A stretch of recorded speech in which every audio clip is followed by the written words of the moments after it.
Guys, welcome back to the channel, my channel, Kanisha Johnson TV. Thank you for stopping by once again. This video will be basically me answering some questions. I had a couple of subscribers ask me a few questions about the flight attendant industry, so I'm going to be answering them on this video and also talking about the job as well. Of course, you know, I have to say thank you again and big up to all my new subscribers. Thank you guys for rocking with me. I truly appreciate it. I don't know where this YouTube channel is going to go.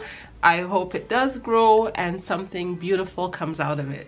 But I'm just here to share information, you know, with my career and of course with life and some other things as well.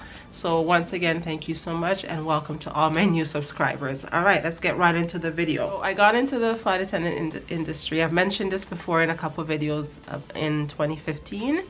And I've had several different roles. I've been a check-in agent. I've worked as a regional flight attendant.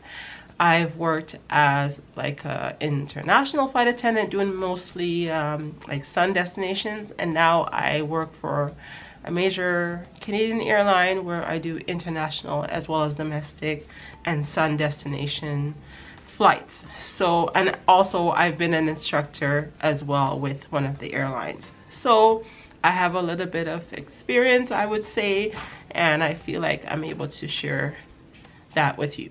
With that being said, everything that I share on this channel, everything I have to say is basically my experience, my opinions. I am not trying to lose my job. I love my job, so it's all coming from me.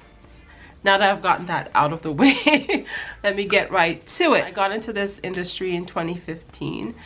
Prior to getting into the industry, I did have my corporate job. I worked in the financial industry for about 10 years.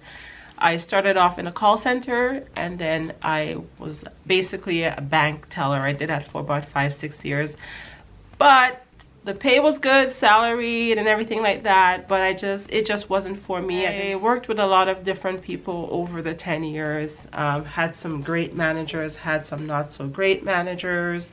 That's how it is in life. But it got to a point where I wasn't enjoying the job anymore. I didn't see myself growing. Like, you know, I didn't want to talk to people about money, and it just didn't interest me, right? So I decided to make a risky move, and at the time when I got into the airline industry, the job that I got was paying minimum wage, so $14 an hour here in Canada. Great benefits, but just the hourly rate was $14 an hour. So imagine I'm married, I have a family, and I'm leaving my salaried job for a minimum wage job. But I did it, guys, and that's the thing. It's not always about the money. It's what makes you feel fulfilled. Are you giving back to society? How do you feel at the end of the day?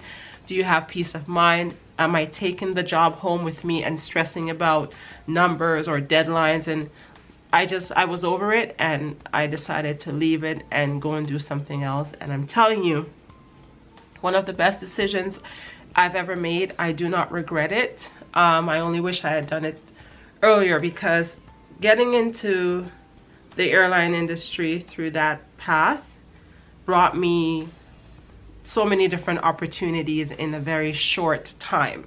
So it was just the right time, the right move, and I did it, and I'm glad I did, and I do not regret it at all. A question that was asked was if I'm able to have two jobs, work both jobs while I was on reserve, and also, yeah, if I was able to have a part-time job and work on reserve. When I got into flying, I still was working another part-time job, and the thing is, it can work as long as both employers are flexible, and you know, there's opportunities.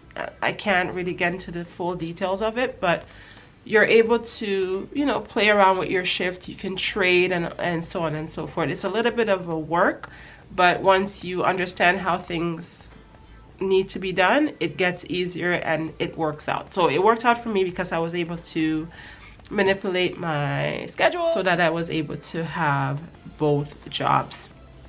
Currently, I do have 2 jobs right now, but again, my part-time job, they are so understanding, they are so flexible, and they work with me, and it's give and take, and I'm telling you, it can work. But both sides have to be like on the same level. They both have to be flexible.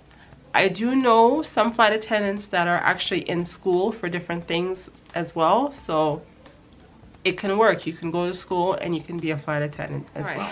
So another question was asked about the pay. So here in Canada, you are paid, so let me backtrack. Before you become a flight attendant, you do have to go through training, and training is very intense, and that will be another video, because you know, if you guys are truly interested in the field, I want to just make sure you have an idea of what to expect before you actually get into it, because a lot of people get into it like the training and then they run away. But you know, it's worth it if you really stick with it and you have the right mindset going into it. You'll be fine. So back to pay. Let's say you you pass your interview and now you have training. You're going to be paid per hour for training.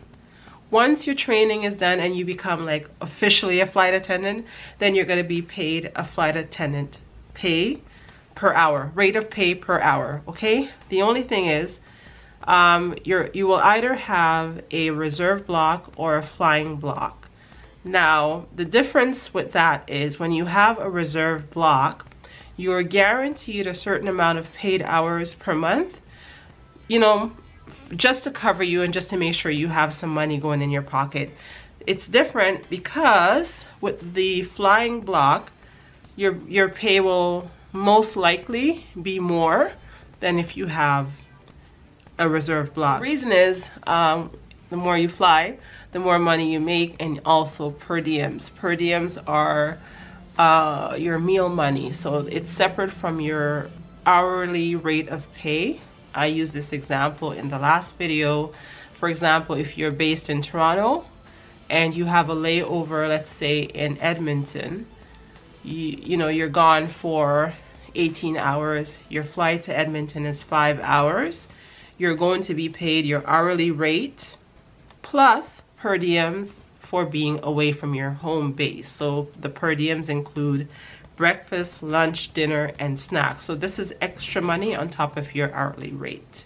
So I hope it's a little bit clear. I'm sorry if it's not. If you have any questions, just drop them in the comment section and I'll do my best to answer them. I'm just trying not to go into too much detail, but it's just like a regular paying job. You're paid per hour, but depending on if you fly to a certain destination and for how long you're gone away, you make extra money, meal money, okay? And they're called per diems. That's pretty much what it is.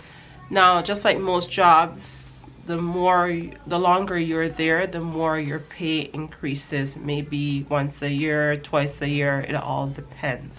Kids have been making noise the whole time I think that I was doing this video. I hope it's not too loud. I don't want to have to do this over again. I'm gonna work better at having my videos a little bit more structured. I don't think I should be saying I'm new at this anymore, but you know, I am learning as I go, and I have so much information to share and I want you guys to get it and understand it. So I do apologize if anything isn't clear, and feel free to just drop a comment, you know, ask the questions, or even privately message me, and I'll do my best to answer certain things, answer the questions for you. The only thing is a lot of privacy, so it's like I can't really go into certain details when it comes to the job, but I will do my best to explain as best as I can. So this video, it might be a little bit all over the place. I do apologize. I'm doing my best to get the information out there as clear and as simple as possible without going into too many details. I always wanted to do videos like this because there's a lot of representation for, you know, American flight attendant and the flight attendant industry in America, but I don't really see a lot for Canada. So I wanted to you know, take the opportunity to share my knowledge and my experience, you know, from a Canadian perspective. I thank you so much for watching. This one is just a short video, and I hope you guys are doing great and staying safe, and I'll see you on the next one.